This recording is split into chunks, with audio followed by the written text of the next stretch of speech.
Miongoni mwa kanuni ambayo unapaswa kuifuata kama kiongozi ni hii kanuni ya uwezo na ubora.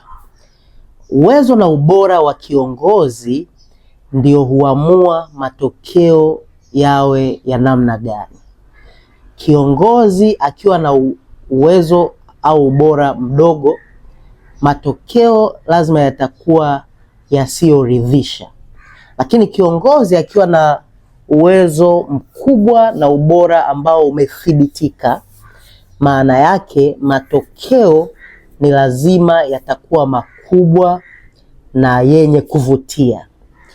Na pale ambapo kuna kiongozi au uongozi, kwa kawaida tunasema tunaangalia ubora wa taasisi kulingana na ubora wa kiongozi.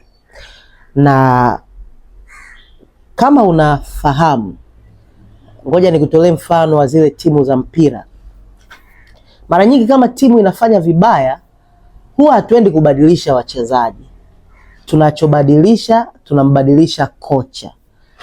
Unaweza kumbadilisha kocha, wachezaji wakabaki wale wale na matokeo yakawa mazuri. Kwa hiyo kumbe anayefanya matokeo yawe mabaya sio wachezaji, ni kocha. Hivyo hivyo kwenye uongozi.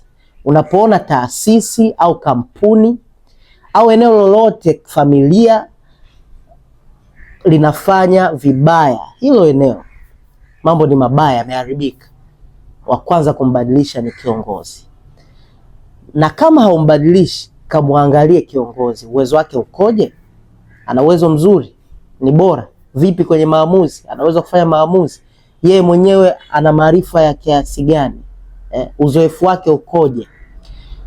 Na kama unataka hii taasisi iwe vizuri, ni aidha ubadilishe kiongozi au umshawishi kiongozi akaongeze ubora wake. Kwa hiyo ubora na uwezo ni jambo la muhimu sana kwa kiongozi na ni kanuni ya kuizingatia.